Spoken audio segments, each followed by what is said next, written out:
더군다나 이제 과연 그럼 이 영재센터라는 아이디어가 어디서 나왔느냐 이렇게 하니까 오늘 이규혁 씨가 이야기를 한 게 우리 쇼트트랙의 이제 스타 김동성 씨가 있지 않습니까? 김동성 씨, 장시호 씨하고 좀 아는 모양이에요. 네. 두 사람의 이제 관계가 조금의 불륜 관계다. 뭐 이런 관계가 있으면서 김동성 씨가 아이디어를 줘서 그걸 만드는 것이 아닌가라고 느꼈다. 이렇게 또 이제 법정에서 폭로를 한 거예요. 네. 그러다 보니 결국은 이 세 사람과의 관계가 그러면 이게 복잡하게 얽혀진 거죠. 그러니까 네. 이 동계 스포츠 영재사 만들면서 실제로 이제 장시호 씨가 주도를 했지만 거기에 이규혁 씨의 어떤 책임을 또 장시호 씨에 넘기고 또 첫 번째 이 아이디어를 또 김동성 씨한테 넘기고 등등 이런 복잡한 서로 간의 책임 공방 이게 이제 어제 재판에 상당히 진행이 됐습니다.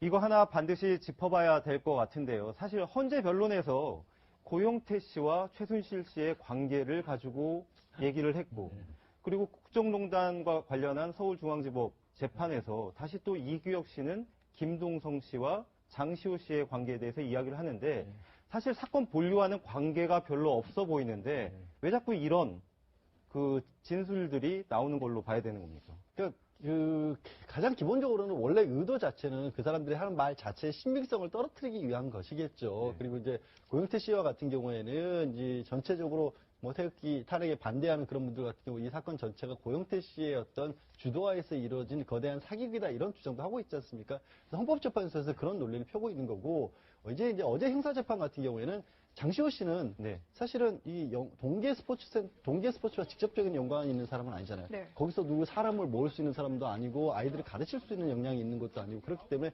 누군가 반드시 그 스포츠 센터와 관련된 직접적인 일을 할 사람이 있어야 되는데 그 주도원 역할을 받았던 것이 법원이 보기에 지금 이규혁 씨가 아닌가라고 보고 있는데 네. 이규혁 씨는 거기서 빠져나오기 위해서 나 말고 원래 이거를 다 만들었던 사람이 있고 그 사람이 김동성이라는 사람을 얘기를 하면서 그러면 왜 그럼 두 사람을 이렇게까지 해야 하느냐에 관해서 자기의 말의 신빙성을 높이기 위해서 두 사람이 굳이 그렇게까지 저도 말을 해야 되는지 모르겠는데 그냥 김동성 씨랑 먼저 했다라는 얘기만 해도 좋을 것 같은데 어떻게 보면 자기 말의 신빙성을 높이기 위해서 특수한 관계라서 원래는 두 사람이 이거를 하려고 했던 건데 관계가 멀어졌고 나는 이미 짜있는 구조 속에 뒤에 들어가서 그냥 실무만 했을 뿐이다. 이런 식의 주장을 한 것입니다. 네. 이 전체적인 구조가 지금 얘기하듯이 바로 서로 빠져나가기 위한 작전이에요. 그러니까 무슨 얘기냐면 이규혁 씨는 자, 이규혁 씨가 거기 전무 아닙니까? 전무에서 실질적으로, 그러니까 장시호 씨 주장에 따르면 실질적으로 뭐 금전관계나 이런 걸 이규혁 전무가 거기서 다 결제하고 그랬다는 거거든요. 근데 장시호 씨 얘기는 그게 아니고 그러니까 자기는 하여튼 거기에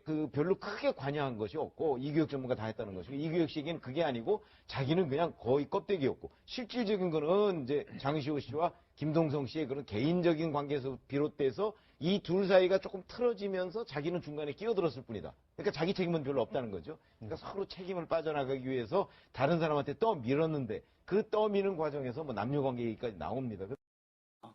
박근혜가 온다고 하면 예. 조순재도. 예. 그러면 박근혜가 방에 쏙 들어가고. 네. 어느 방이요? 거기에 이제 그래서 이제 바로 그 방 얘기를 또 합니다. 어느 방? 이게 이제 14쪽에 이게 있는 건데 예. 이 14쪽이 바로 이제 이쪽인데요. 예. 여기에 이제 방과 관련된 얘기. 방과 관련된 그 골방에 대한 얘기가 예. 그게 한두 평 정도 되는 예. 방이었다고 이렇게 얘기하는데 예. 자, 조순재 씨는 말이죠. 그 골방에서 네. 박근혜 최태민 씨가 단둘이 3시간이나 4시간 정도 있었다고 합니다. 자, 14쪽에 구체적으로 이런 표현이 나와요. 네. 3시간, 4시간 안 나오고 둘이 있는데 그 골방이 요만한 거야 이런 표현을 해요. 이 방이 좀 좁고 길다. 한두 평 정도 되는. 둘이 들어갔다 하면 3시간, 4시간 있는데 밥은 먹어야 되죠. 밥은 문간에 갖다 놓으면 영감이 들고 들어가서 자기네들끼리 먹고 이렇게 영감은 최태민 씨를 얘기하는 거죠. 예. 예.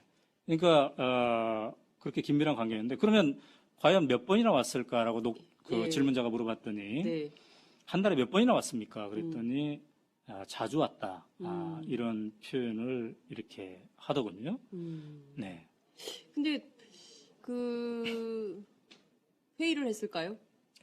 뭐 심층 토론을 할 수도 있죠. 네, 심층 토론. 우리 옛날에 시국 걱정하면서 네.